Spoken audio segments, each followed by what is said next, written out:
Ever catch yourself doing something and think, wait, why did I just do that?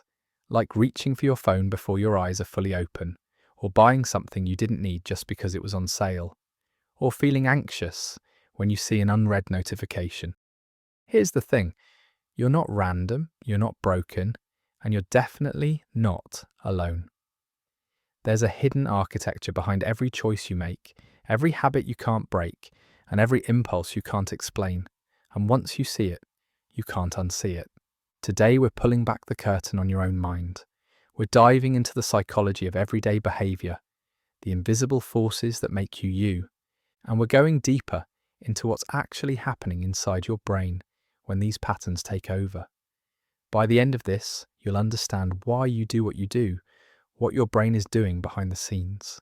And honestly, it might freak you out a little, in the best way possible.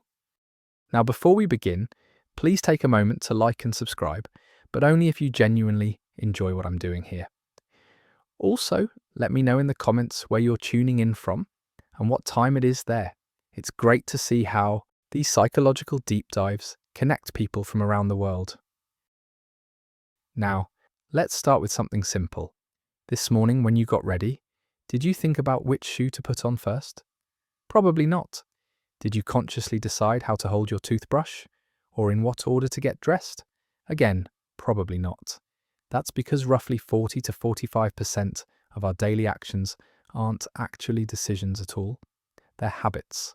Our brains have developed this incredible ability to automate repetitive behaviors, freeing up mental energy for more complex tasks. It's like your brain is running on autopilot for nearly half of your waking life. But why does this happen? Well, our brains are efficiency machines. They're constantly looking for ways to conserve energy because, believe it or not, your brain uses about 20% of your body's total energy, despite being only about 2% of your body weight.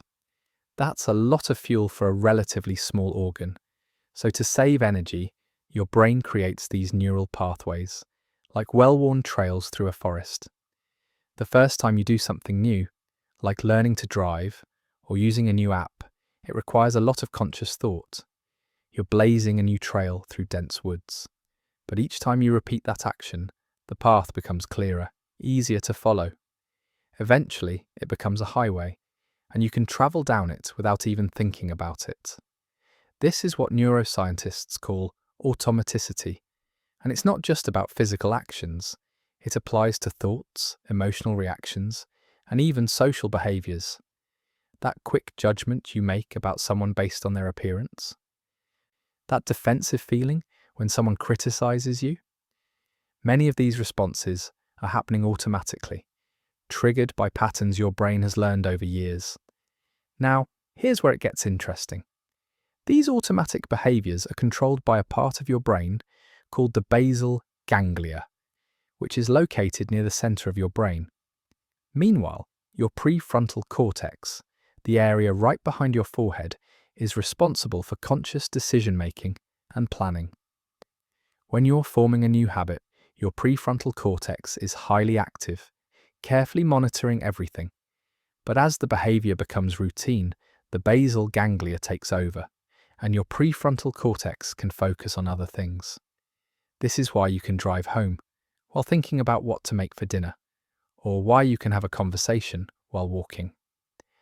Your basal ganglia is handling the routine stuff, while your prefrontal cortex deals with the novel or complex information. But here's the catch. Because so much of our behavior is automatic, we often don't realize why we're doing what we're doing. We might feel like we're making conscious choices, but in reality, we're often just following deeply ingrained patterns. So if nearly half of our behavior is habitual, it's worth understanding how habits actually work. Because once you understand the mechanism, you can start to change the behaviors you don't like and strengthen the ones you do. Habits follow what researchers call the habit loop, and it has three components: the cue, the routine, and the reward. Let's break this down with a simple example. Imagine every afternoon around 3 o'clock, you find yourself craving something sweet. You walk to the kitchen, grab a cookie, eat it, and feel satisfied. This happens pretty much every day. That's a habit loop in action. The cue is the trigger that tells your brain to go into automatic mode. In this case, it's the time 3 o'clock, and maybe a combination of factors, like feeling a bit tired or bored. The cue doesn't have to be a time. It can be a location, an emotional state, other people, or a preceding action. For instance, getting into your car might be the cue that makes you reach for your seatbelt, or feeling stressed might be the cue that makes you bite your nails. The routine is the behavior itself. In our example, it's walking to the kitchen and eating a cookie. This is the part we usually think of as the habit. But here's the important thing.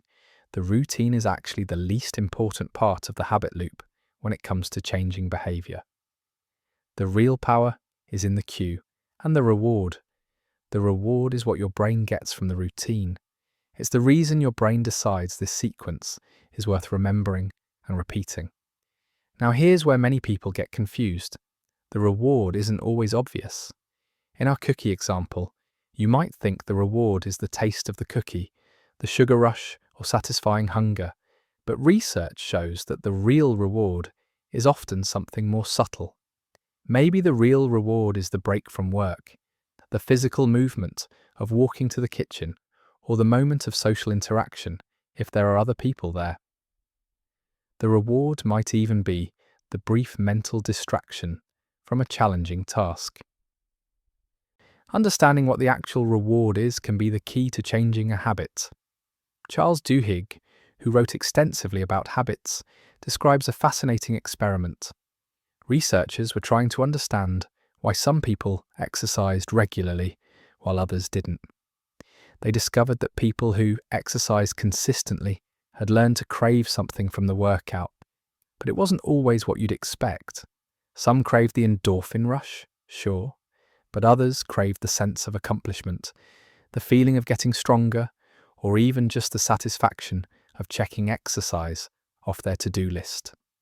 The specific reward varied, but having a clear reward was essential. This is why New Year's resolutions often fail. People try to establish new routines, like going to the gym, without identifying a clear cue or understanding what reward they're seeking. Without these elements, the behavior doesn't become automatic. It remains effortful and eventually gets abandoned. If you want to change a habit, the most effective approach isn't to eliminate the loop entirely, but to keep the same cue and reward while changing the routine.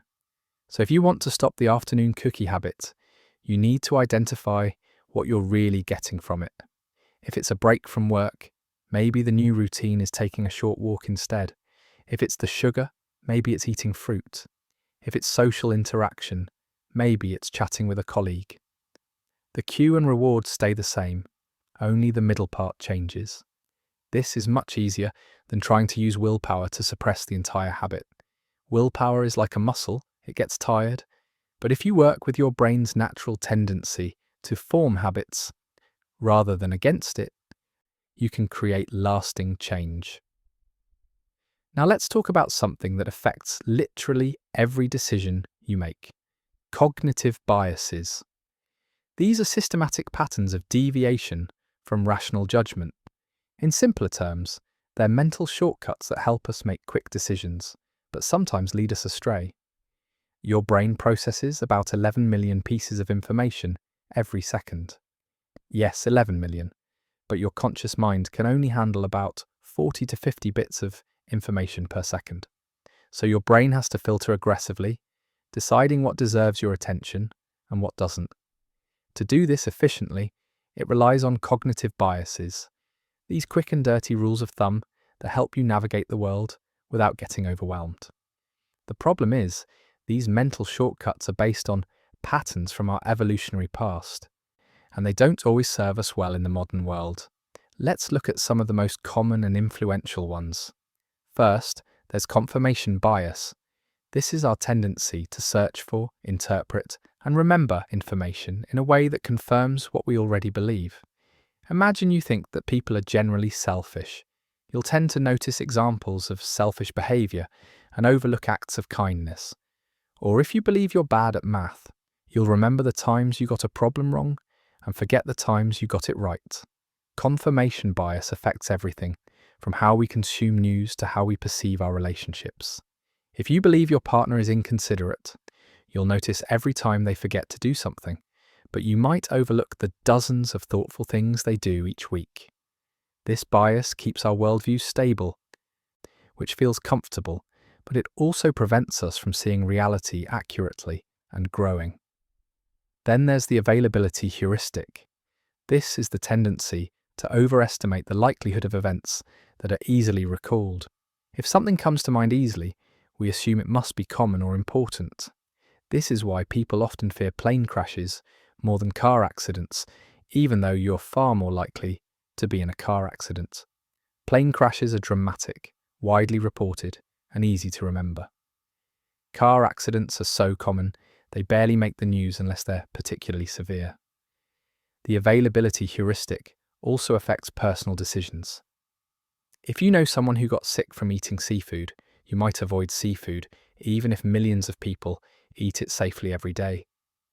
Your brain gives extra weight to the vivid, memorable example over statistical reality. Another powerful bias is the anchoring effect. This happens when we rely too heavily on the first piece of information we receive when making decisions. Let's say you're shopping for a jacket. The first one you see is priced at $300. The next one is $200. That second jacket seems like a great deal because you're anchoring to the first price you saw. But if you'd seen a $100 jacket first, that same $200 jacket would seem expensive. Retailers use anchoring all the time. They show you the expensive option first to make the mid-range option seem more reasonable. Negotiators use it too. The first number mentioned in a salary negotiation often sets the range for the entire discussion. Then we have the fundamental attribution error. This is our tendency to attribute other people's behavior to their personality, while attributing our own behavior to situational factors. When someone cuts you off in traffic, you might think, "What a jerk." But when you cut someone off, you think, "I'm late for an important meeting. I had no choice." This bias damages relationships and prevents empathy. We judge others harshly for behaviors we excuse in ourselves. We see others as fixed and unchangeable while seeing ourselves as complex and contextual. There's also the sunk cost fallacy.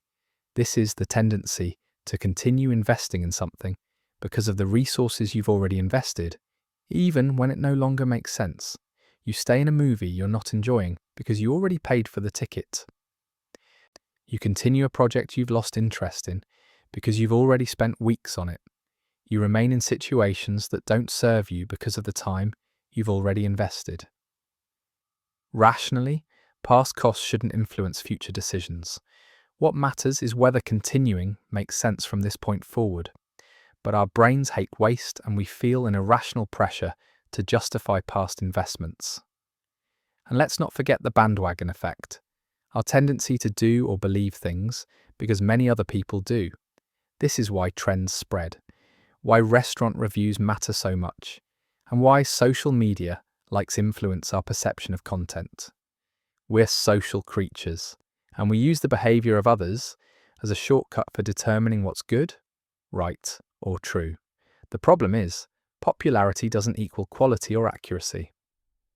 Something can be widely believed and still be wrong, but our brains are wired to conform because throughout human evolution, going along with the group often meant survival. Now here's the really tricky part about cognitive biases. Knowing about them doesn't necessarily make you immune to them. Even psychologists who study these biases fall victim to them. That's because they're not really flaws in our thinking. They're features. They're built into how our brains process information. But awareness does help. When you recognize that you might be experiencing confirmation bias, you can deliberately seek out opposing viewpoints. When you notice the sunk cost fallacy influencing your decisions, you can pause and ask yourself what you would do if you were starting fresh today. You can't eliminate these biases, but you can learn to notice them and adjust accordingly. Humans are profoundly social creatures. This isn't just a nice sentiment, it's a fundamental truth about how our brains are wired. We don't just enjoy social connection, we need it for our psychological and even physical well-being. Your brain has dedicated systems for understanding other people. There's even a network of brain regions called the social brain network that activates when you think about others, try to understand their perspectives, or navigate social situations. This network includes areas involved in empathy, emotion regulation, and theory of mind, which is our ability to understand that other people have thoughts and feelings different from our own. This social wiring influences our behavior in countless ways, often without our awareness. Let's start with social proof, which we touched on briefly earlier. We constantly look to others to determine appropriate behavior. When you're in an unfamiliar situation, what do? You watch what others are doing and follow their lead. Psychologist Solomon Asch demonstrated this powerfully in his conformity experiments. He gathered groups of people and asked them to complete a simple task. Identify which of 3 lines matched the length of a target line. The answer was obvious. But here's the twist. Everyone in the group, except one person, was secretly working with Asch. These confederates were instructed to give the wrong answer. What happened? The real participant, who could clearly see the correct answer, often went along with the group's incorrect choice. About 75% of participants conformed at least once. They doubted their own eyes because of social pressure. Think about how powerful that is. People denied clear visual evidence because they didn't want to go against the group. This tendency to conform isn't weakness, it's a deeply ingrained survival mechanism. Throughout human history, being part of a group meant access to resources, protection, and reproduction. Being cast out could mean death, so our brains evolved to be extremely sensitive to social acceptance and rejection. In fact, studies using brain imaging have shown that social rejection activates the same neural regions that process physical pain. When someone excludes you or rejects you, it literally hurts. This is why cyberbullying can be so damaging, why breakups are so painful, and why solitary confinement is considered one of the harshest punishments. This social sensitivity shapes our everyday behavior in subtle ways. We adjust our opinions in groups. We mirror the body language of people we're talking to. We modify our speech patterns to match those around us. We do all of this unconsciously, driven by a deep need to belong. Another fascinating aspect of our social brain is the concept of social norms. These are the unwritten rules that govern behavior in groups and societies. They tell us how close to stand to someone, when to make eye contact, what topics are appropriate to discuss, and how to behave in various settings. You follow hundreds of social norms every day without thinking about them. You don't cut in line, you hold the door for the person behind you. You say, "Excuse me," when you bump into someone. These aren't laws. They're shared understandings about appropriate behavior. But here's what's interesting. Social norms are incredibly powerful at shaping behavior, often more powerful than laws or explicit rules. Think about littering. There are anti-littering laws in most places, but what really stops people from littering is the social norm. When an area is clean, people are less likely to litter because everyone else is following the norm of keeping it clean. But when an area is already covered in litter, the social norm is weaker and people are more likely to add to it. Psychologist Robert Cialdini researched this extensively. He found that what people actually do, descriptive norms, can be more influential than what people say they should do, injunctive norms. If you see most people doing something, you're more likely to do it too, even if official signs tell you not to. This has practical implications.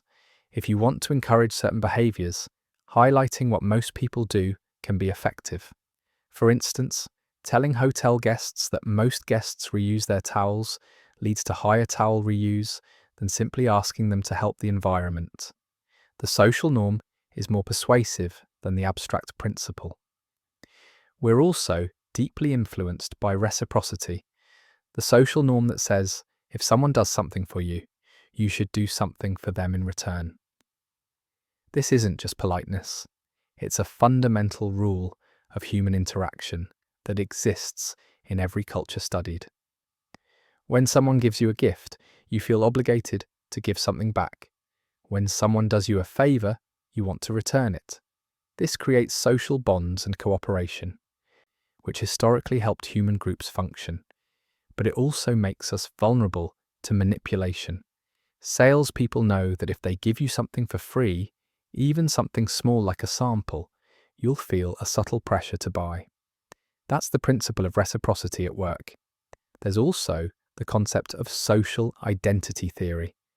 This suggests that part of our self-concept comes from our membership in social groups.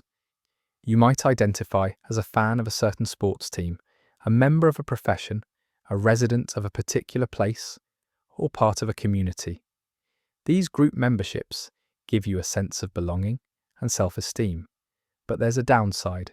We tend to favour our in-groups and can develop biases against out-groups. We see our own group members as diverse individuals, but see out-group members as more homogeneous. This is called the out-group homogeneity effect. You might think, people from my hometown are all different, but people from that other place are all the same. These tribal tendencies are automatic and can lead to prejudice and discrimination if we're not careful. But understanding that this is how our brains naturally categorize people can help us consciously work against these biases. Let's talk about motivation. Why do you do the things you do? What drives you to get out of bed in the morning, pursue certain goals, or engage in particular activities? At the most basic level, motivation is controlled by your brain's reward system. This is a network of neural structures that evolved to help our ancestors survive by reinforcing behaviors that promoted survival and reproduction. When you do something beneficial, your brain releases dopamine, a neurotransmitter associated with pleasure and reward. This feels good and you're motivated to repeat the behavior. Originally, this system evolved to motivate eating, reproduction, and other survival behaviors. When our ancestors found food, their brains released dopamine, creating pleasure and reinforcing the behavior of seeking food. But here's the key. Dopamine doesn't just signal pleasure, it signals the anticipation of reward. It's released not when you get something good, but when you expect something good. This is crucial to understanding motivation and behavior. Your brain is constantly making predictions about what actions will lead to rewards. When you think about eating your favorite food, dopamine is released before you even take the first bite. When you're about to win a game, dopamine surges in anticipation. This anticipation is what drives you to take action. Modern society has figured out how to hack this system. Social media notifications, they trigger dopamine. The ping of a text message, the possibility of likes on a post, even the act of scrolling itself activates your reward system. Casinos, video games, and even checking your email all exploit the brain's dopamine-driven reward anticipation. This is why these activities can become so compelling, sometimes to the point of being problematic. Your brain isn't necessarily getting the expected reward, but the anticipation keeps you coming back. You check your phone repeatedly because maybe, just maybe, this time there will be an exciting message. That maybe is dopamine-driven anticipation. But motivation isn't just about immediate rewards. Humans have the unique ability to delay gratification and work toward long-term goals. This ability is controlled primarily by your prefrontal cortex, the same area involved in conscious decision-making. This part of your brain can override the immediate reward-seeking impulses from deeper, more primitive brain structures. This is what psychologists call self-control or willpower. It's the ability to say no to immediate pleasures in favor of long-term benefits. You skip the dessert because you're working toward health goals. You study instead of watching TV because you care about your grades. You save money instead of spending it because you want financial security later. But here's the challenging part. Self-control is a limited resource. Research has shown that willpower works like a muscle. It gets tired with use. This is called ego depletion. If you spend all morning resisting temptations and making difficult decisions, by afternoon, your self-control is weakened. This is why you're more likely to make poor choices when you're tired, stressed, or overwhelmed. This has practical implications for behavior change. If you're trying to establish a healthy habit, don't rely on willpower alone. Instead, modify your environment to make the right choice easier and the wrong choice harder. Want to eat healthier? Don't keep junk food in the house. Want to exercise more? Lay out your workout clothes the night before. These environmental changes reduce the need for constant self-control. There's also an important distinction between intrinsic and extrinsic motivation. Intrinsic motivation means you do something because you find it inherently interesting, enjoyable, or meaningful. You play guitar because you love music. You read because you enjoy stories. You help others because it feels right. The activity itself is the reward. Extrinsic motivation means you do something for external rewards or to avoid punishment. You go to work to earn money. You study to get good grades. You follow rules to avoid penalties. The activity is a means to an end. Both types of motivation can drive behavior, but research shows that intrinsic motivation tends to be more sustainable and leads to better outcomes. When you're intrinsically motivated, you're more creative, you persist longer when facing challenges, and you report greater satisfaction. Interestingly, adding external rewards to an intrinsically motivating activity can sometimes backfire. If you love painting and someone starts paying you for each painting, you might start to see painting as work rather than play. This is called the overjustification effect. The external reward can undermine the internal motivation. This doesn't mean rewards are always bad, but it highlights the importance of understanding what truly motivates you. If you want to maintain long-term engagement with an activity, finding ways to make it intrinsically rewarding is more effective than relying solely on external incentives. For a long time, people thought emotions and reasoning were separate, even opposing systems. Emotions were seen as irrational impulses that interfered with logical thinking. But modern neuroscience has revealed a very different picture. Emotions are essential to decision-making, and you literally cannot make good decisions without them.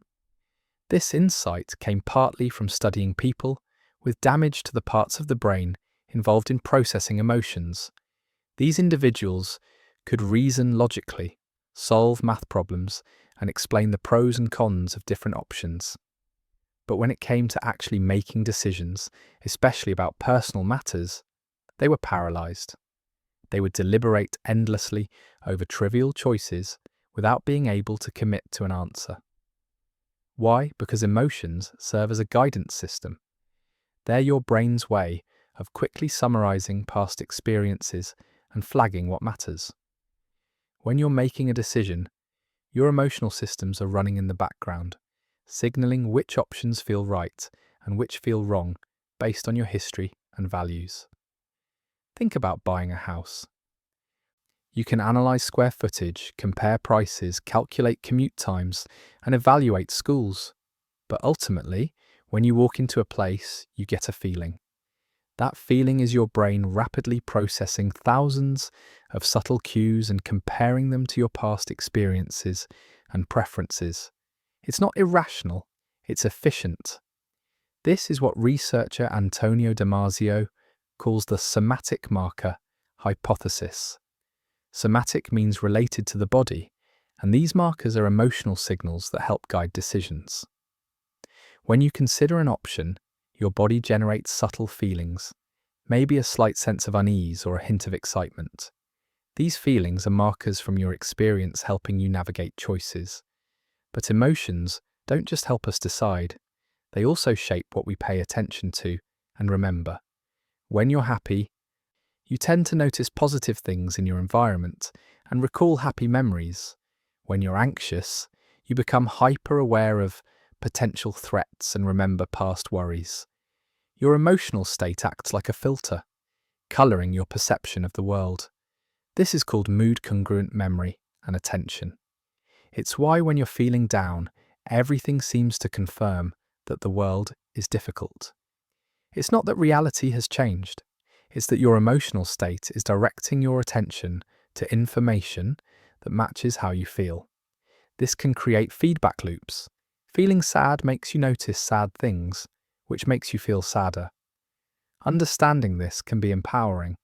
If you're aware that your current emotional state is influencing what you're paying attention to, you can make a conscious effort to broaden your focus. When you're feeling negative, you can deliberately look for positive things. Not to deny your feelings, but to get a more balanced view of reality. Emotions also play a huge role in memory formation. Events that trigger strong emotions are remembered much more vividly than neutral events. This is why you can probably remember exactly where you were during significant personal moments, but you probably can't remember what you had for lunch 2 Wednesdays ago. The reason is that emotional arousal triggers the release of stress hormones like adrenaline and cortisol, which enhance memory consolidation. From an evolutionary perspective, this makes sense.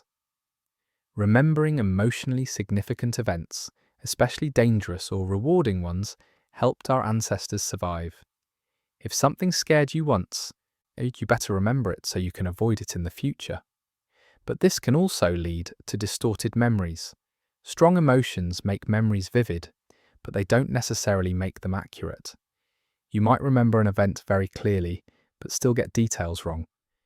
This is why eyewitness testimony can be unreliable, especially in emotionally charged situations. Another important aspect of emotions is emotional contagion. This is the phenomenon where emotions spread from person to person. If you're around someone who's anxious, you might start feeling anxious too, even if you have nothing to be anxious about. If someone is laughing, you're more likely to laugh. Emotions are contagious. This happens through several mechanisms. One is mimicry. We unconsciously copy the facial expressions and body language of people around us. And this physical mimicry can actually trigger the corresponding emotion in ourselves. If you smile, even artificially, you'll feel slightly happier. If you frown, you'll feel slightly sadder. This is called the facial feedback hypothesis. We also pick up on emotional cues through tone of voice, energy level, and subtle behavioral signals. Mirror neurons in our brains fire both when we perform an action and when we observe someone else performing that action. They help us understand others by simulating their experiences in our own minds. This creates empathy and emotional resonance. The practical implication is that the people you surround yourself with significantly influence your emotional state.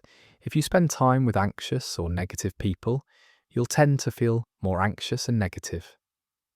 If you spend time with calm and positive people, you'll tend to feel more calm and positive. Your emotional environment shapes your internal emotional life. Right now, as you're engaging with this content, you're using one of your brain's most valuable resources: attention.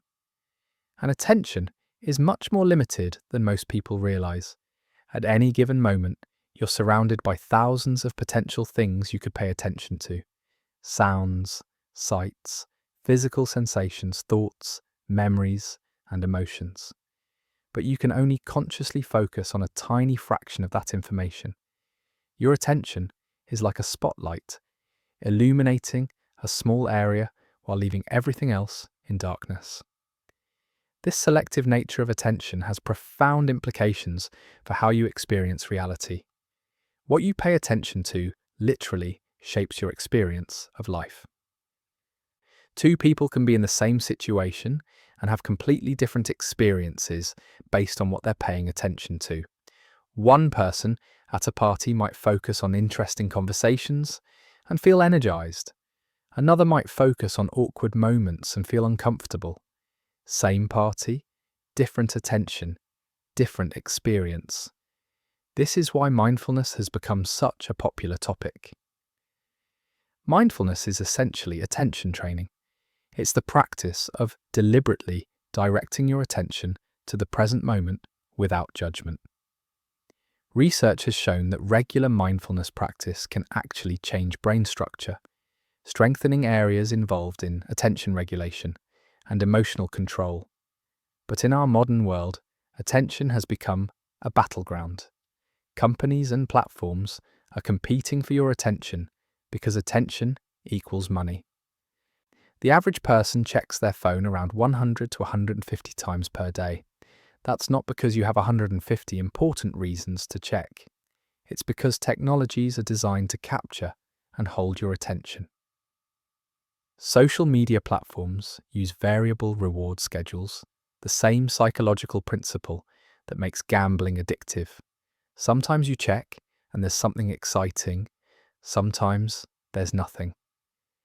This unpredictability keeps you checking repeatedly because your brain is always wondering, what if this time there's something good?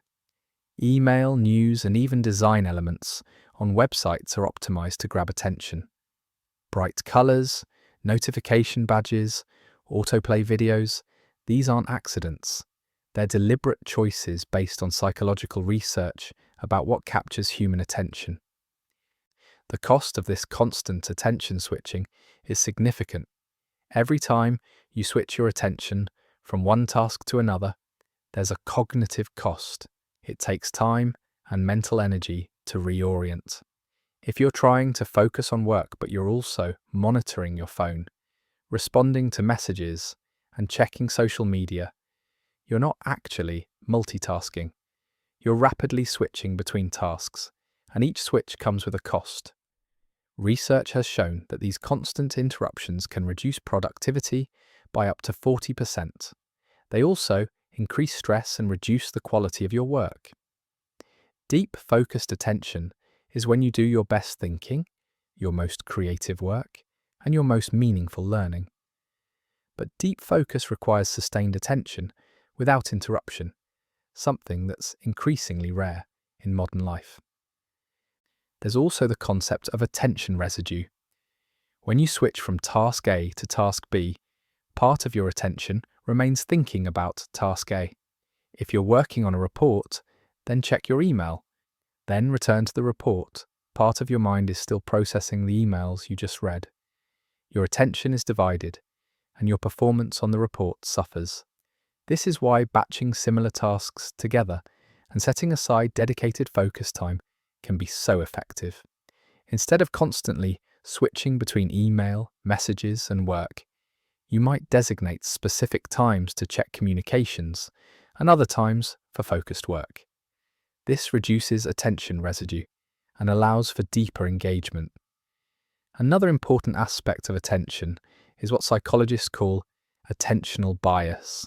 This is the tendency for certain stimuli to preferentially capture attention.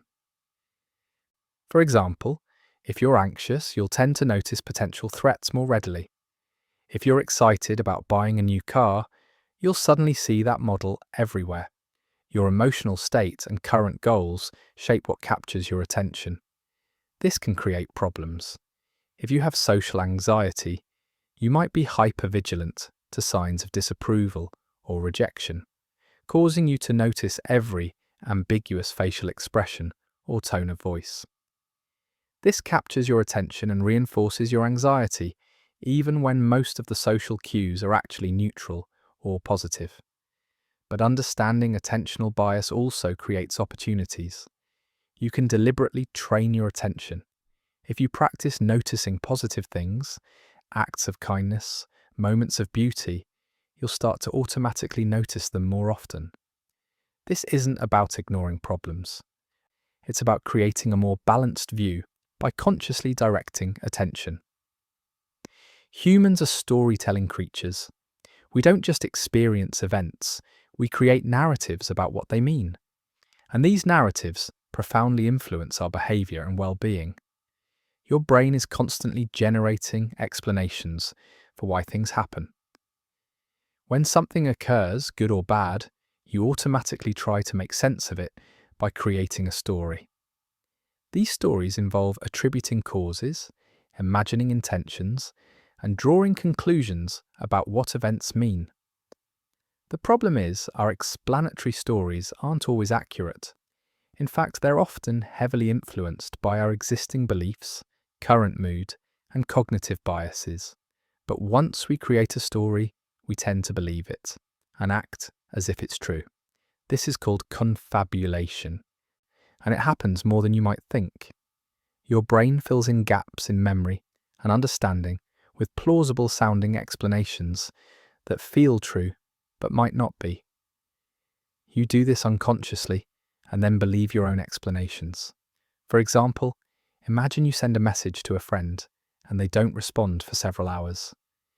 Your brain immediately starts generating explanations. Maybe they're mad at you. Maybe they're ignoring you. Maybe you said something wrong.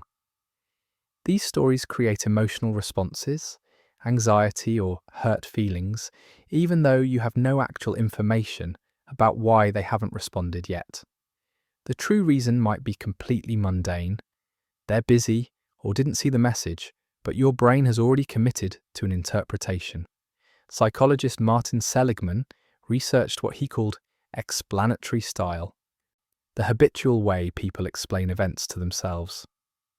Some people have an optimistic explanatory style. When something good happens, they attribute it to stable, internal causes. I succeeded because I'm capable. When something bad happens, they see it as temporary and specific. That didn't work out because of unusual circumstances. Others have a pessimistic explanatory style. Good events are seen as flukes. I got lucky. Bad events are seen as permanent and pervasive. I failed because I'm incompetent, and everything always goes wrong. These explanatory styles significantly predict well-being and success. People with optimistic styles tend to persist longer in the face of challenges, experience less distress, and actually achieve better outcomes. This isn't because they're delusional. It's because their interpretations support continued effort and resilience. The good news is that explanatory style isn't fixed. You can learn to catch your automatic negative interpretations and challenge them. When you notice yourself thinking, "This always happens to me," you can pause and ask, "Is that actually true? Are there times when this didn't happen?" This is the basis of cognitive behavioral therapy, one of the most effective forms of psychological treatment.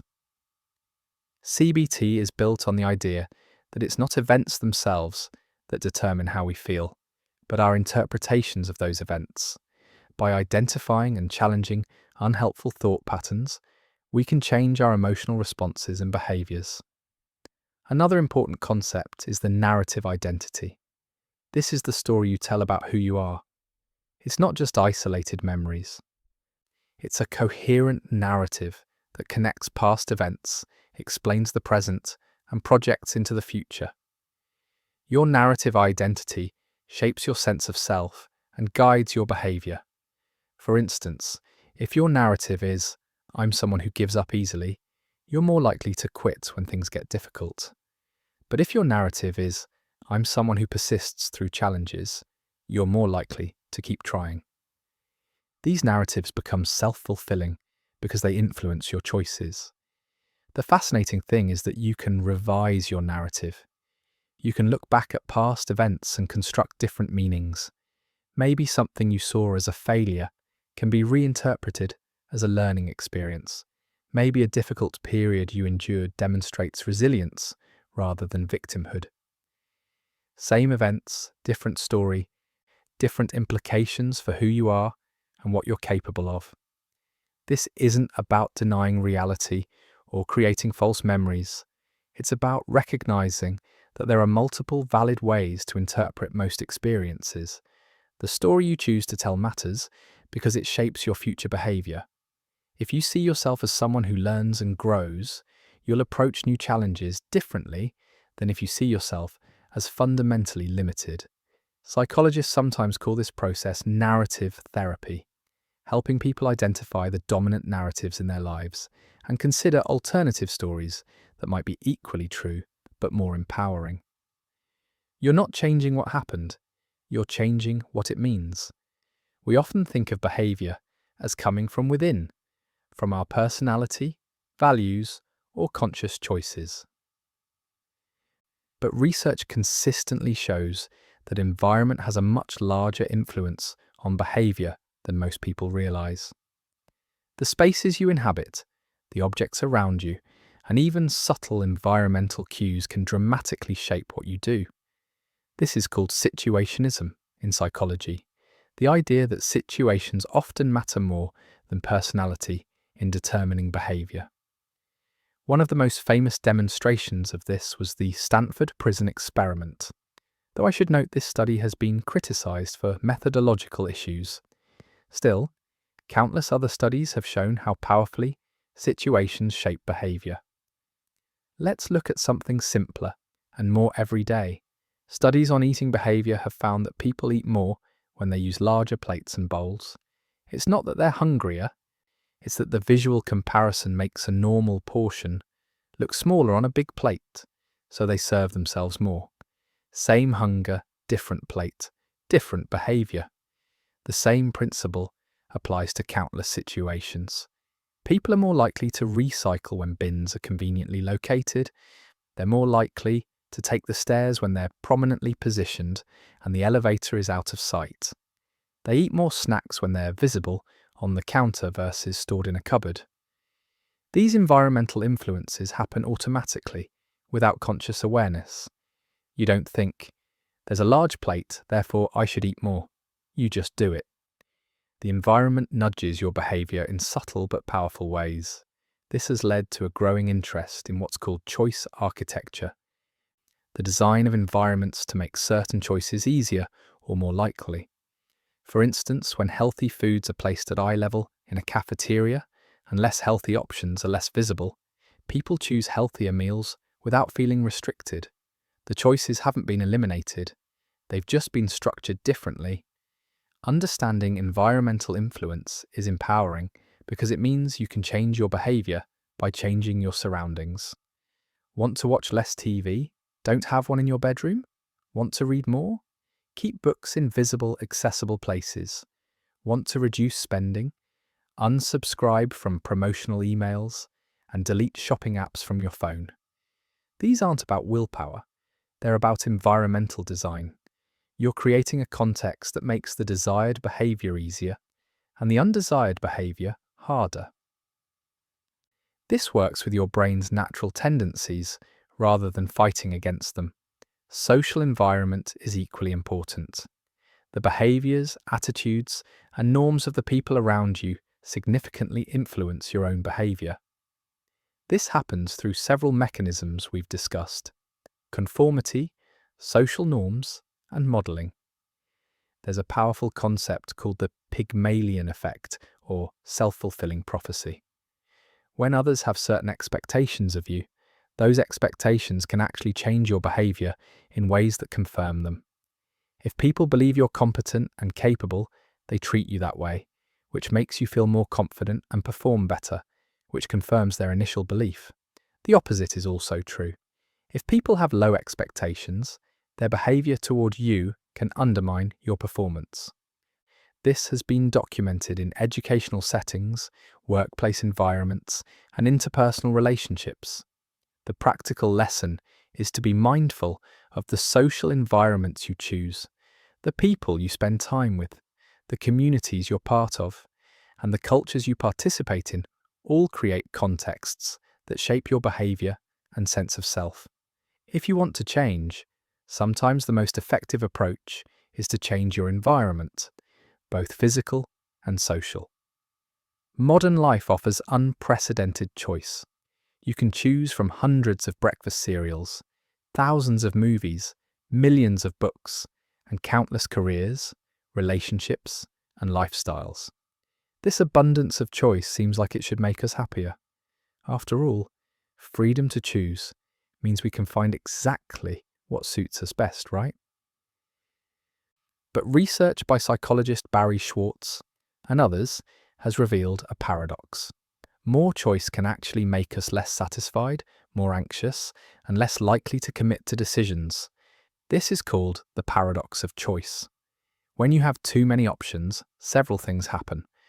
First, the sheer number of choices can be overwhelming and paralyzing. Instead of feeling free, you feel burdened by the responsibility of making the perfect choice.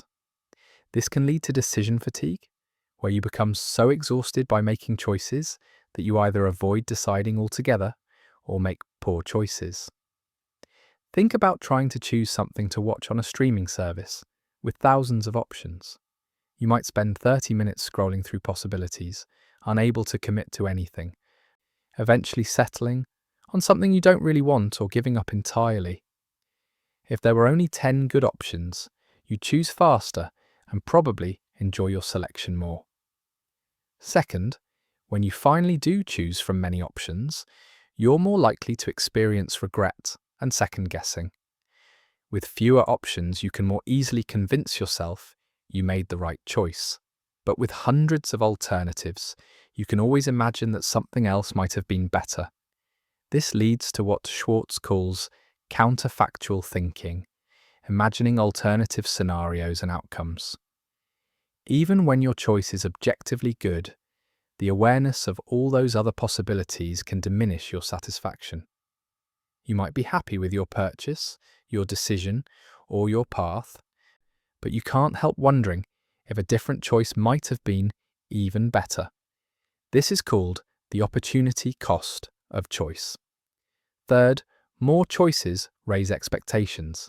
When there are only a few options, you're prepared to compromise. But when there are hundreds of options, you expect to find something perfect. This expectation of perfection sets you up for disappointment because most things aren't perfect. They're good enough, but good enough doesn't feel satisfying when you're expecting perfect. Schwartz distinguishes between two types of decision makers: maximizers and satisficers. Maximizers try to make the best possible choice. They extensively research all options, compare features, read reviews, and seek to optimize every decision. Satisficers, on the other hand, look for something that meets their criteria and is good enough, then stop searching. You might think maximizers would be happier because they make better choices, but research shows the opposite. Maximizers spend more time and energy on decisions, experience more regret, engage in more counterfactual thinking, and report lower satisfaction with their choices. Satisficers make reasonably good choices with less effort and more contentment. The lesson isn't that choice is bad, but that too much choice can be problematic. When possible, it's helpful to limit your options deliberately. Instead of considering every possible option, narrow the field to a manageable few. Set criteria for what's good enough, then stop searching when you find something that meets those criteria. This applies to everything from consumer purchases to major life decisions. You don't need to date every possible person to find a good partner. You don't need to explore every career possibility to find meaningful work. You don't need to taste every restaurant in town to have a good meal. There's also the concept of FOMO, fear of missing out, which is closely related to the paradox of choice. When you're aware of all the things you could be doing, every choice feels like it comes at the cost of other exciting possibilities. You go to one event but worry you're missing a better party elsewhere. You pursue one path but wonder if another would have been more fulfilling. Social media has amplified this phenomenon by making us constantly aware of alternative experiences. You see friends traveling, achieving, experiencing things you're not, which creates a sense that you're missing out. But this is largely an illusion. Everyone is always missing out on infinite possibilities. The key is being present and engaged with the choices you do make, rather than constantly looking over your shoulder at alternatives. Here's a simple but profound truth about human behavior. Most people take the path of least resistance. When faced with a choice, we often go with whatever requires the least effort. This tendency is so powerful that simply making something the default option dramatically increases how often people choose it. This has been demonstrated in countless contexts.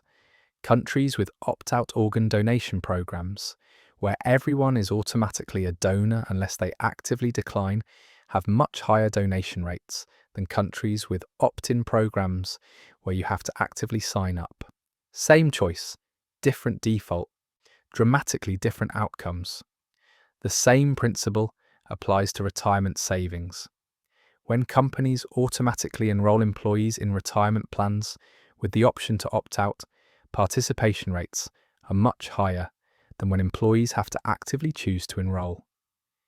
Many people who would benefit from saving simply never get around to signing up when it requires active effort. But when they're automatically enrolled, most don't bother to opt out. This isn't because people are lazy or don't care.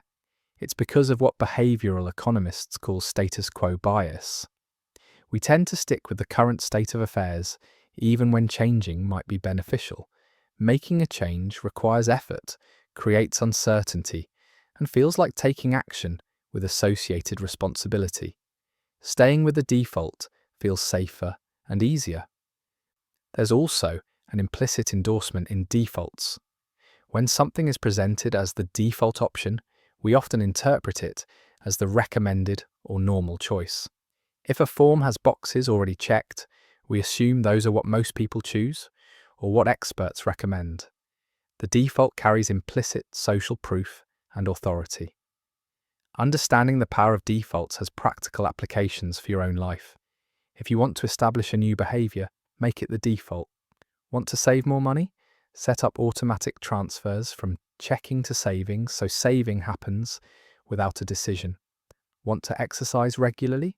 Pack your gym bag the night before and put it by the door so leaving for the gym is the path of least resistance. The same principle applies in reverse. Want to reduce a behavior? Make it harder? Remove it as the default. Want to spend less time on social media? Log out after each session so you have to actively log back in. Want to eat less junk food? Don't keep it in the house so eating it requires a special trip to the store. You're essentially hacking your own tendency to follow the path of least resistance by strategically designing which path is easiest. This is far more effective than relying on willpower or motivation, which fluctuate. There's also a concept called decision architecture in choice design. This involves structuring choices in ways that guide people toward better outcomes while preserving freedom. For instance, requiring people to actively choose whether to be an organ donor rather than having a default in either direction might seem neutral, but research shows it leads to better outcomes than a purely opt-in system. The key insight is that there's no such thing as a neutral presentation of choices. The way options are framed, ordered, and defaulted always influences decisions. Recognizing this allows you to be more aware of how you're being influenced and more intentional about designing choice environments for yourself. Stress is something everyone experiences, but its effects on behavior are more complex and far-reaching than most people realize. A little bit of stress can actually be helpful, sharpening focus and enhancing performance. But too much stress, or chronic stress, fundamentally changes how you think and behave. When you experience stress, your body initiates what's called the stress response.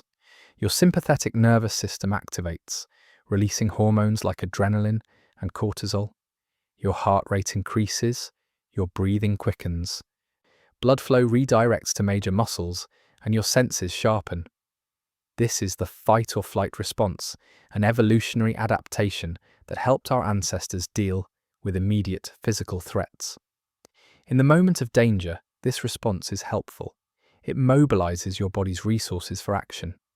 But here's the problem. Your body can't distinguish between a genuine physical threat and modern stressors like work deadlines, relationship conflicts, or financial worries. The same physiological response kicks in. When stress is chronic, meaning it persists over time without adequate recovery, it affects your brain in significant ways. Chronic stress impairs the functioning of your prefrontal cortex, the area responsible for rational thinking, planning, and impulse control. At the same time, it amplifies the activity of your amygdala, the brain region involved in processing fear and emotional responses. This means that when you're chronically stressed, you literally think differently.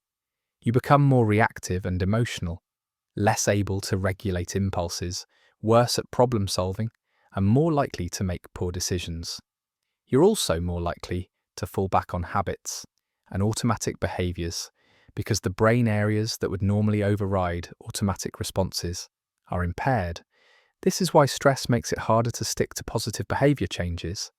When you're stressed, you're more likely to eat comfort foods, skip exercise, snap at people, or engage in other behaviors you're trying to avoid. It's not a failure of willpower, it's a predictable effect of how stress affects your brain. Stress also affects memory and learning. High levels of stress impair the formation of new memories and the recall of existing ones. This is why your mind might go blank during a stressful presentation or exam, even though you knew the material perfectly the day before. The stress is interfering with memory retrieval.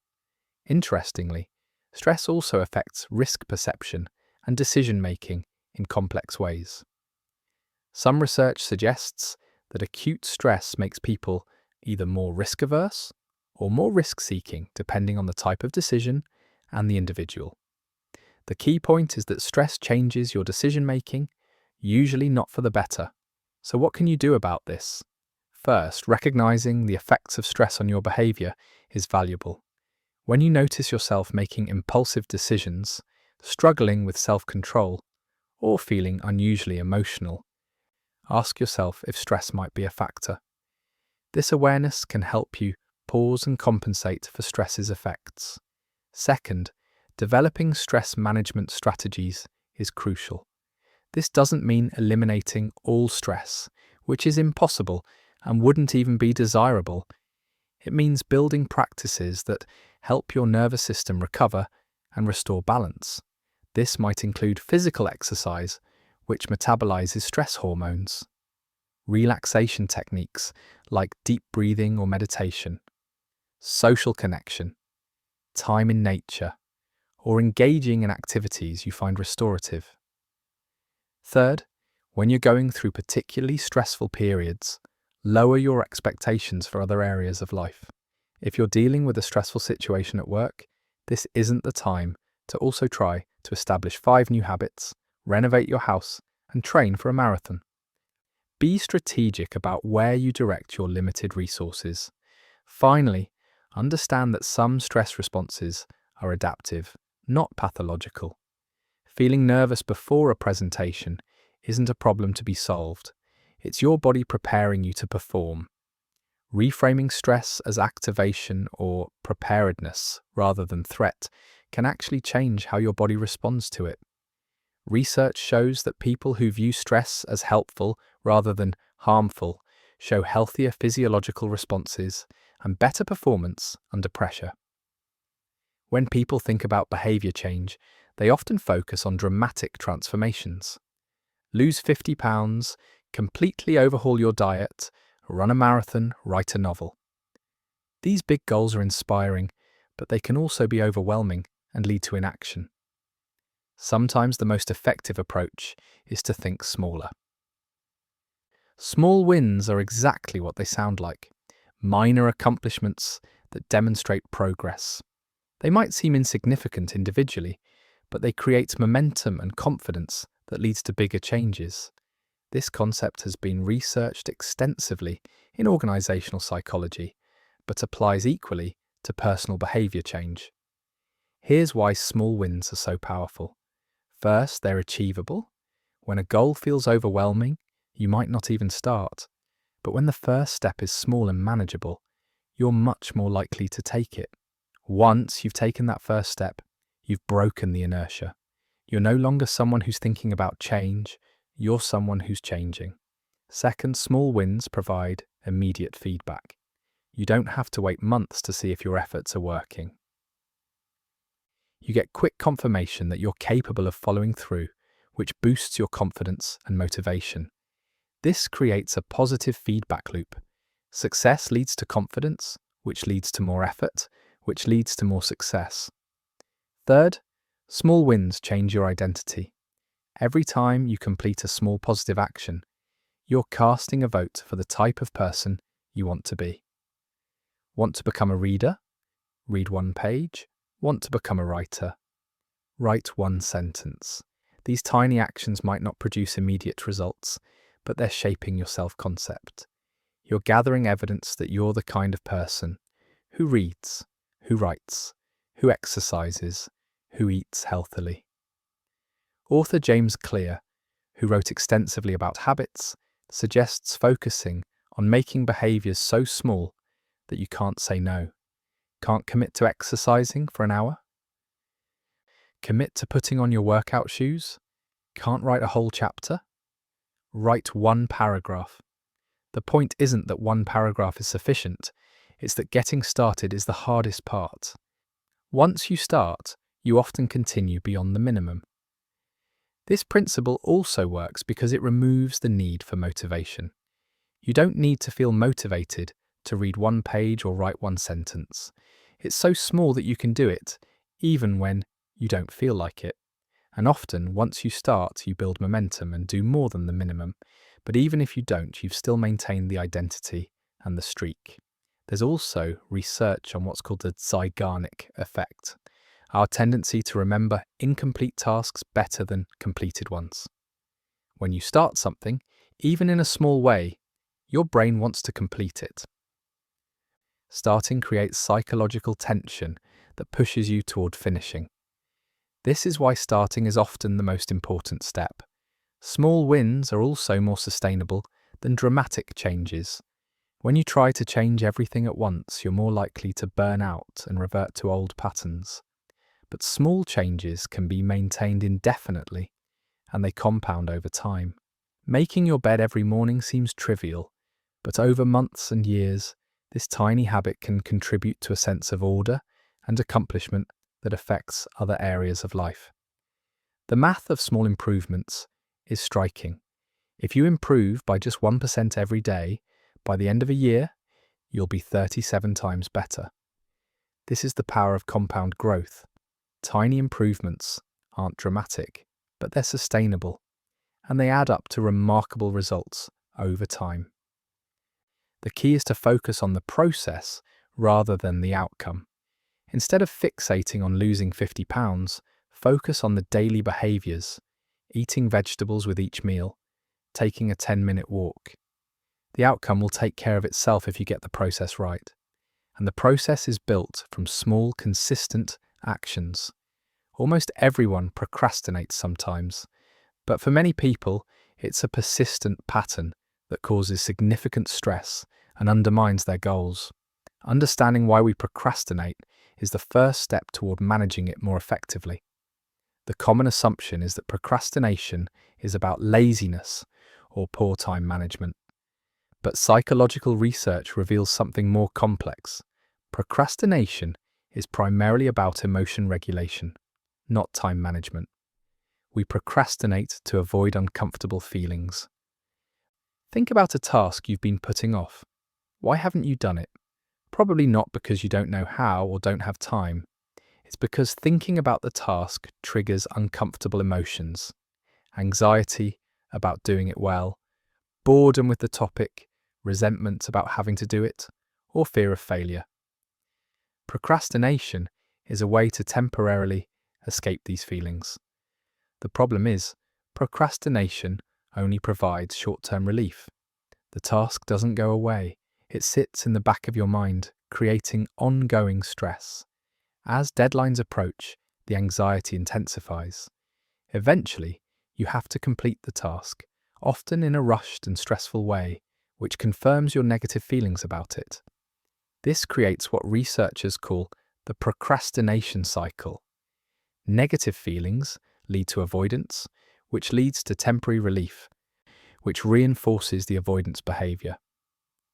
Meanwhile, the task becomes associated with even more negative emotions, making future procrastination more likely. There's also a phenomenon called temporal discounting that contributes to procrastination. This is our tendency to value immediate rewards more highly than future rewards. The immediate pleasure of avoiding an unpleasant task feels more valuable than the future benefit of having completed it. Your present self makes decisions that your future self will regret. Interestingly, procrastination isn't the same as laziness. Procrastinators often fill their time with other activities, sometimes even productive ones. You might procrastinate on an important project by cleaning your house, answering emails, or working on other tasks. The issue isn't lack of activity, it's misdirected activity driven by emotion avoidance. Another contributor to procrastination is perfectionism. If you have very high standards and fear not meeting them, starting a task means risking failure. As long as you haven't started, you can maintain the illusion that you could do it perfectly if you tried. But once you start, you have to face the reality that your work might not meet your standards. For some people, this fear makes starting unbearable. So how do you overcome procrastination? The first step is recognizing that it's about emotions, not time. When you feel the urge to procrastinate, pause and identify what you're feeling. Are you anxious, bored, resentful, overwhelmed? Simply naming the emotion can reduce its power. Then, instead of trying to eliminate the feeling, commit to taking action despite it. You don't need to feel motivated to start. In fact, action often comes before motivation, not after. When you start working on something, even reluctantly, motivation often follows. Movement creates motivation, not the other way around. Breaking tasks into smaller pieces helps immensely. A huge project feels overwhelming, but the first small step might be manageable. You don't have to write the whole report. Just open the document. You don't have to complete the entire workout. Just put on your shoes. Reduce the activation energy required to start. Another effective strategy is what's called temptation bundling, pairing something you need to do with something you enjoy. Only watch your favorite show while exercising. Only go to your favorite coffee shop when working on that challenging project. You're creating positive associations with the task, making it less emotionally aversive. It also helps to use implementation intentions, specific plans about when and where you'll do something. Instead of, I'll work on this project tomorrow, say, tomorrow at 9 a.m., I'll sit at my desk and work on the project for 30 minutes. This removes the need to make a decision in the moment, reducing the opportunity for procrastination. Finally, practice self-compassion rather than self-criticism. When you procrastinate, beating yourself up just adds more negative emotions, which makes future procrastination more likely. Instead, acknowledge that you procrastinated, recommit to your goal, and move forward. Research shows that self-compassion is actually more effective than self-criticism for changing behavior. Humans aren't just motivated by pleasure and the avoidance of pain. We also have a deep need for meaning, for a sense that our lives matter and our actions have purpose. This search for meaning profoundly influences our behavior, often in ways we don't consciously recognize. Psychologist Viktor Frankl, who survived concentration camps during World War II, argued that the search for meaning is the primary motivation in human life. He observed that people who had a sense of purpose were more likely to survive even the most horrific circumstances. Having something to live for, a reason that transcended immediate suffering, provided the will to persevere. Meaning isn't the same as happiness. You can be going through difficulty, but still feel that your life has meaning. In fact, research shows that meaningful lives often involve struggle, sacrifice, and challenges. What matters isn't that everything is easy, but that it feels significant. So where does meaning come from? Research suggests several sources. One is having a sense of purpose, feeling that you're working toward goals that matter to you. This might involve career ambitions, creative projects, personal growth, or contributing to something larger than yourself. Purpose gives direction and makes daily actions feel connected to something important. Another source of meaning is connection to others. Relationships, community involvement, and contributing to the well-being of people you care about all create a sense that your life matters. We're social creatures, and feeling needed, valued, and connected provides deep satisfaction. A third source is coherence, the sense that your life makes sense, that there's a comprehensible narrative connecting your past, present, and future. When your experiences fit into a meaningful story, even difficult times can feel purposeful. This connects back to what we discussed about narrative identity. Finally, there's transcendence, experiences that take you beyond your immediate concerns and connect you to something greater. This might be spiritual or religious for some people, but it can also come from nature, art, music, or moments of profound insight. These experiences remind us that we're part of something larger and more enduring than our individual lives. The search for meaning affects behavior in numerous ways. People make sacrifices for things they find meaningful. They work harder, persist longer, and endure difficulty more readily when their actions feel purposeful. Meaning provides motivation that pleasure alone cannot. This is why values clarification is such an important psychological exercise. When you explicitly identify what matters most to you, whether it's creativity, family, justice, learning, health, or something else, you have a compass for making decisions. Choices become clearer when you can ask, which option aligns with what I value? Research also shows that people who report having meaning in their lives experience better mental health, greater life satisfaction, and even better physical health outcomes. Meaning seems to buffer against stress and provide resilience in difficult times. When life has purpose, temporary setbacks feel less devastating because they're just moments in a larger, meaningful story.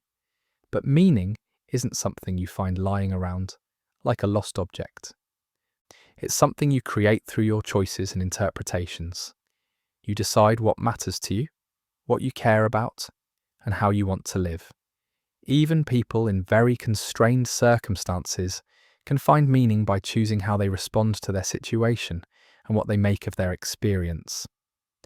This is empowering because it means you're not waiting for meaning to appear. You're actively constructing it through the goals you pursue, the relationships you nurture, the values you embody, and the stories you tell about your life. We've talked about numerous aspects of behavior, but let's directly address the question many people grapple with. How do you actually change? Why is change so difficult? And what makes it possible? Change is hard because you're not just fighting a single behavior, you're fighting entire systems. Remember that habits have neural pathways that make them automatic.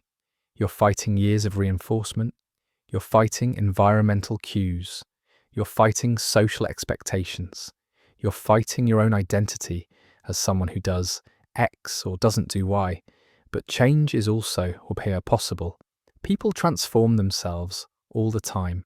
They overcome addictions, establish healthy routines, leave destructive relationships, pursue new careers, and fundamentally reshape their lives. What separates successful change from failed attempts? One crucial factor is readiness. Psychologists who study behavior change talk about stages of change.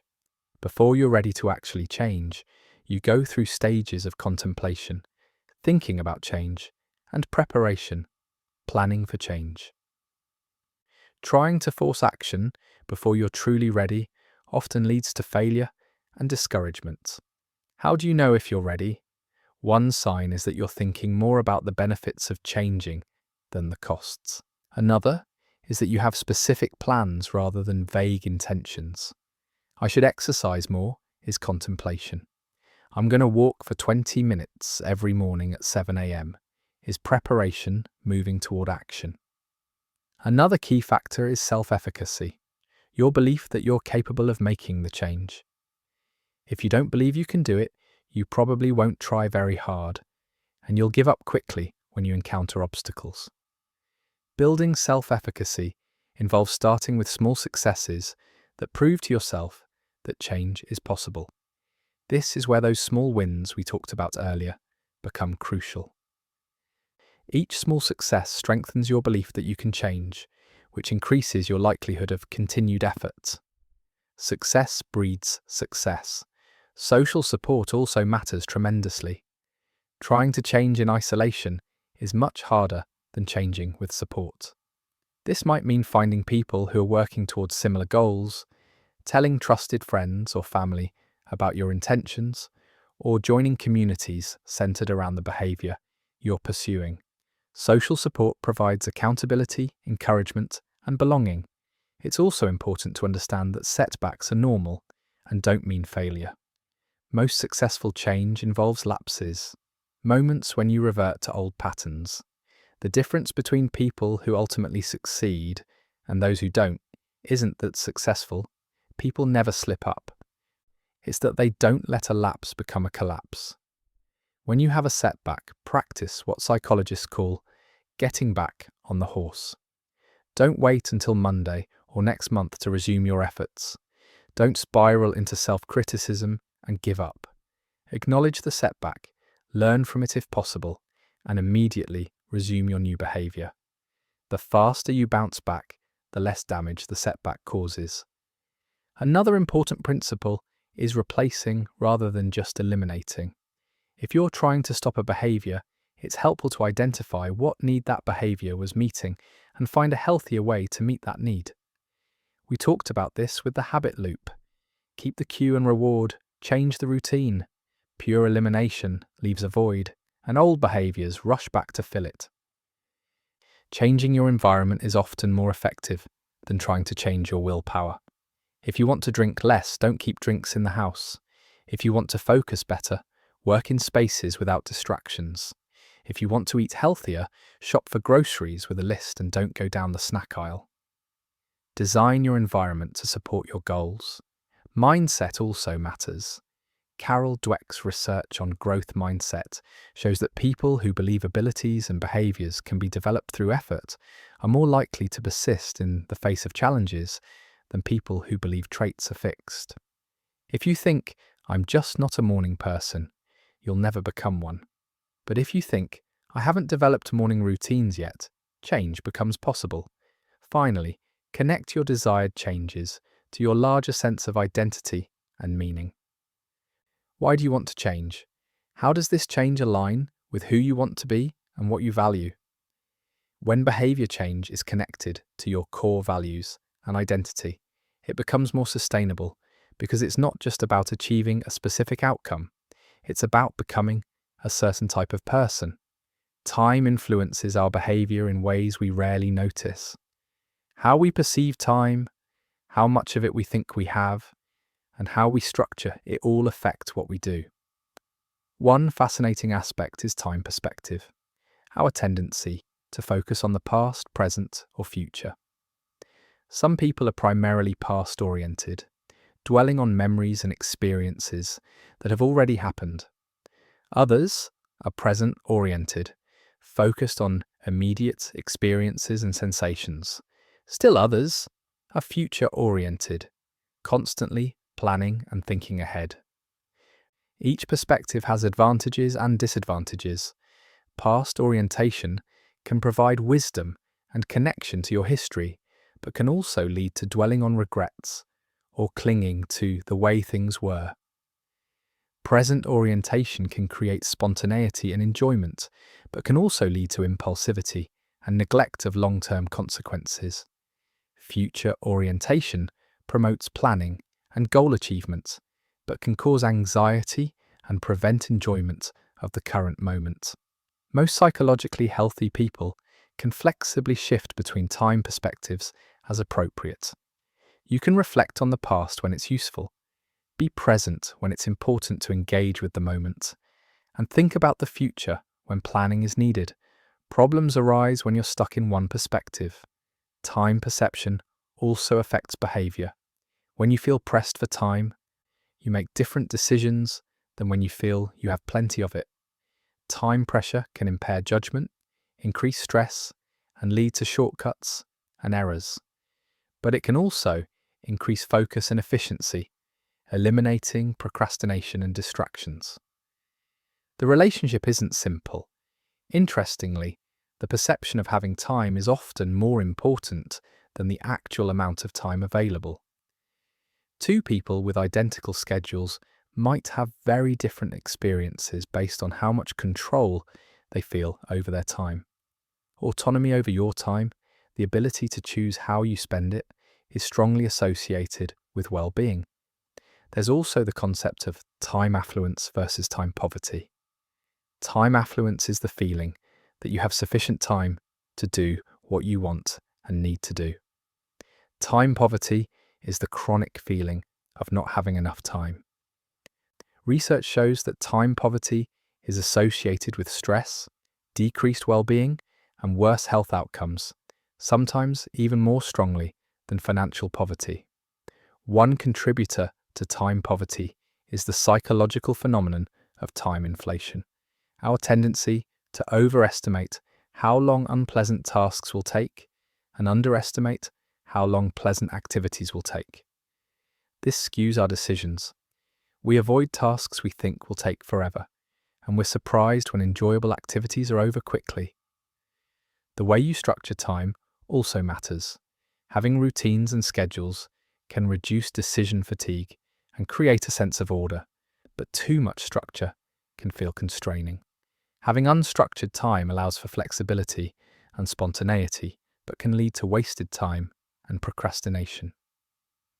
Most people benefit from a balance, some structured time for important commitments, and some unstructured time for rest and spontaneity. There's also fascinating research on how we experience time differently in different states. When you're engaged in an activity you find meaningful and challenging, time often seems to fly. This is the phenomenon of flow, complete absorption in an activity. But when you're bored or anxious, minutes can feel like hours. The practical implications are significant. If you want time to feel more abundant, engage in activities that create flow states. If you want to savor experiences, practice presence and attention. If you want to reduce time pressure, be realistic about how long tasks actually take and build in buffers. Understanding your relationship with time can also help you make better decisions. Are you sacrificing too much present enjoyment for future goals? Are you so focused on the present that you're not planning adequately for the future? Are you so stuck in the past that you're not fully engaging with your life now? Awareness of your time perspective allows you to adjust and find balance. Who are you? It seems like a simple question, but it's one of the most complex and consequential questions you can ask. Your sense of identity profoundly influences your behavior because you generally act in ways that are consistent with who you believe you are. Identity isn't a single, fixed thing. You have multiple identities. Your role identities, parent, professional, friend. Your social identities based on group memberships. Your personal identity, your unique traits and characteristics. And your narrative identity, the story you tell about your life. These identities can sometimes conflict. Your identity as a dedicated professional might conflict with your identity as a present parent. Your identity as part of a particular community might conflict with your individual values. Navigating these conflicts is part of the complexity of being human. One important distinction is between your actual self, who you currently are, your ideal self, who you want to be, and your ought self, who you think you should be. The gap between these different selves creates motivation but can also create distress. When your actual self is close to your ideal self, you experience satisfaction and well-being. But when there's a large gap, you might feel disappointment or frustration. When your actual self diverges from your ought self, you might feel guilt or anxiety. These emotional signals push you toward alignment, toward becoming who you want or think you should be. But here's something important. You have significant influence over these self-concepts. Your ideal self isn't fixed by external standards, it's based on what you personally value. You can question whether the ought self you're carrying is really yours, or if it's been imposed by others. Identity also influences behavior through a process called self-verification. Once you have a conception of who you are, you tend to behave in ways that confirm that identity. If you see yourself as shy, you'll avoid social situations, which prevents you from developing social skills, which confirms your identity as shy. Your identity becomes self-perpetuating. But this also means that changing your identity can change your behavior. Instead of focusing on what you want to do differently, focus on who you want to be. Instead of, I want to exercise more, think, I am becoming a healthy person. Instead of, I should be more organized, think, I am an organized person. Act as that person would act, even in small ways, and the identity gradually becomes true. This is why labels and self-descriptions matter. The words you use to describe yourself shape how you see yourself, which shapes how you behave. If you constantly tell yourself, I'm bad at math, or I'm not creative, or I'm socially awkward, you're reinforcing an identity that constrains your behavior and growth. Conversely, if you adopt empowering identities, even aspirationally, you create possibilities for change. You don't have to fully embody the identity yet. You just have to move toward it. Each small action that aligns with your desired identity strengthens that aspect of yourself. There's also the social aspect of identity. We see ourselves partly through the eyes of others. The feedback we receive, the roles we're given, and the way people treat us all contribute to our sense of self. This is why representation matters, why mentorship is valuable, and why being around people who see your potential can be transformative. But while others influence your identity, you're not imprisoned by their perceptions. You have agency in defining yourself. Sometimes this requires disappointing others, not living up to their expectations, choosing paths they don't understand. Authentic identity often requires accepting that not everyone will approve. Understanding identity's role in behavior is liberating because it reveals that you're not stuck being who you've been. Identity is fluid and constructed, not fixed and discovered. You can revise your self-concept, adopt new identities, and release old ones that no longer serve you. You are, in an important sense, always in the process of becoming. Throughout this exploration of behavior, we've touched on a fundamental tension. Much of what we do happens outside conscious awareness, yet we also have the capacity for conscious choice and self-direction. Understanding this dance between conscious and unconscious processes is key to understanding human behavior. Your unconscious mind isn't some mysterious separate entity. It's the vast processing that happens in your brain outside of awareness. It handles perception, emotional reactions, habit execution, and countless automatic processes. It's constantly working, filtering information, making associations, and influencing your thoughts and feelings. Most of your brain's processing is unconscious because conscious processing is slow and limited. If you had to consciously think through every decision, every perception, every movement, you'd be paralyzed. Your unconscious handles the routine stuff efficiently, allowing your conscious mind to focus on what's novel, complex, or important. But the unconscious doesn't always get it right. It relies on patterns, shortcuts, and past experiences, which sometimes leads to errors. This is where conscious awareness becomes valuable. You can notice automatic reactions and question them. You can override habitual responses. You can choose differently. The relationship between conscious and unconscious is more of a partnership than a battle. Your unconscious provides gut feelings, automatic responses, and intuitive knowledge. Your conscious mind can evaluate these impulses, consider context, and sometimes override them when they're not serving you well. For example, you might have an automatic negative reaction to someone based on unconscious associations. Conscious awareness allows you to recognize this reaction as potentially biased and choose to engage with the person with curiosity rather than judgment. Your unconscious provided the initial reaction, but your conscious mind directed the ultimate behavior. This is essentially what emotional intelligence involves: being aware of your automatic emotional reactions without being controlled by them. You notice feelings, consider where they're coming from, and choose how to respond rather than just reacting. Practices like mindfulness meditation work by strengthening this conscious awareness. You train yourself to notice thoughts and feelings as they arise rather than being swept away by them. This creates a gap between stimulus and response where choice can occur.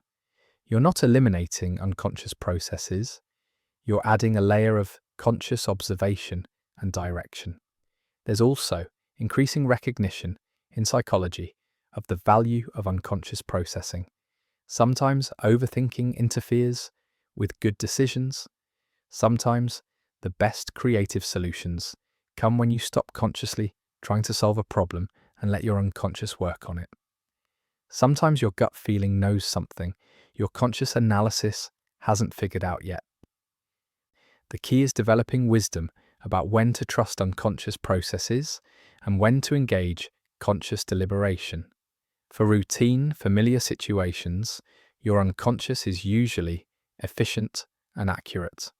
For novel or complex situations, conscious analysis is valuable. For creative problems, alternating between conscious effort and unconscious incubation often works best. Understanding this dynamic also creates compassion for yourself and others. Many behaviors and reactions that seem inexplicable make sense when you recognize that unconscious processes are involved. That doesn't excuse harmful behavior, but it provides context for understanding it. You're not always fully in control of your thoughts, feelings, and impulses, but you do have some control over what you pay attention to, how you interpret experiences, and how you ultimately choose to act. That's the space of human freedom. Not freedom from unconscious influences, but the ability to work with them consciously.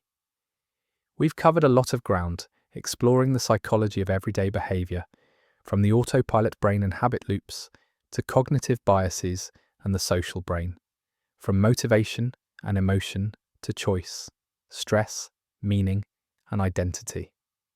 All of these concepts interact to shape what you do from moment to moment. So what does all this mean for your daily life? How can understanding these psychological principles actually help you? First, it creates self-awareness. When you understand why you do what you do, you're less confused by your own behavior. That impulse to check your phone? That's your reward system responding to variable reinforcement. That difficulty starting a project? That's procrastination as emotion regulation. That automatic judgment? That's cognitive bias at work. Understanding the mechanism reduces its mysterious power. Second, it creates leverage for change. When you understand how behavior works, you can intervene more effectively.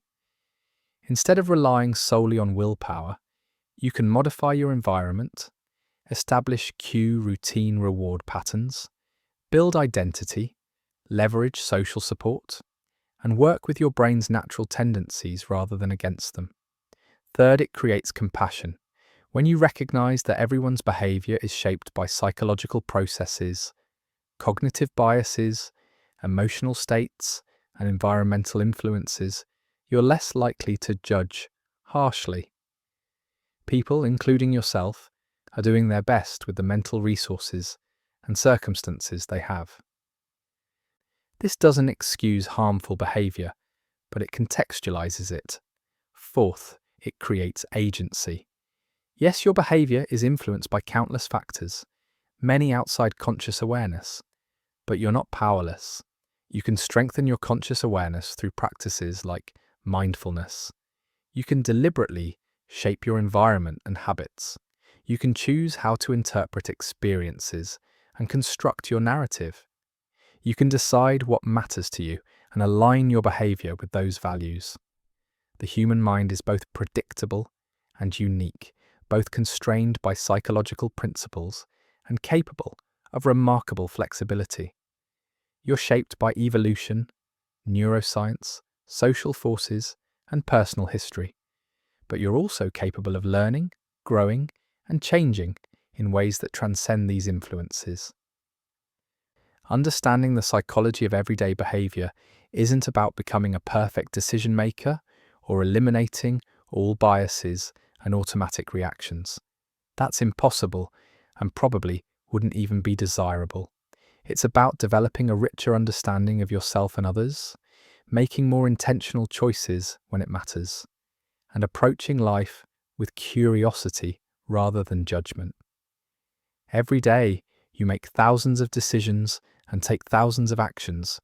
Most happen automatically, guided by habits, emotions, and unconscious processes. But some decisions require conscious thought. Some behaviors need to change. Some situations call for deliberate response rather than automatic reaction. That's where this knowledge becomes practical. You now have a framework for understanding why you check your phone compulsively, why you procrastinate on important projects, why you sometimes say yes when you mean no, why you make impulse purchases, why you react defensively to criticism, and countless other everyday behaviors. More importantly, you have tools for working with these tendencies rather than being controlled by them. The journey of understanding yourself is lifelong. There's always more to learn, more patterns to notice, more choices to make. But each insight, each moment of awareness, each intentional action moves you toward being the person you want to be and living the life you want to live.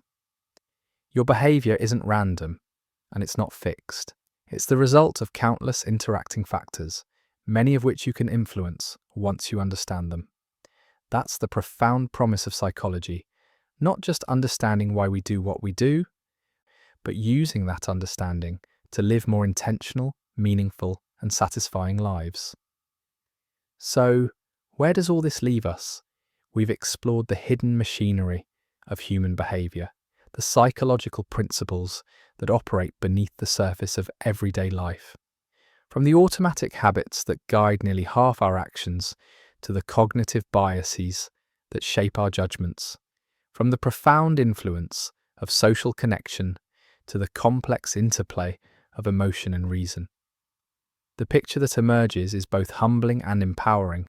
Humbling because we're not as rational or in control as we might like to believe. Our brains take shortcuts. Our perceptions are filtered.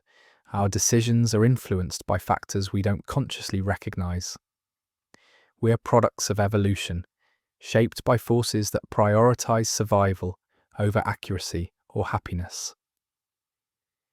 But it's also empowering because understanding these processes gives us options.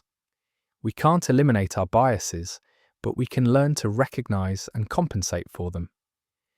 We can't always control our automatic reactions, but we can create space between stimulus and response where conscious choice occurs.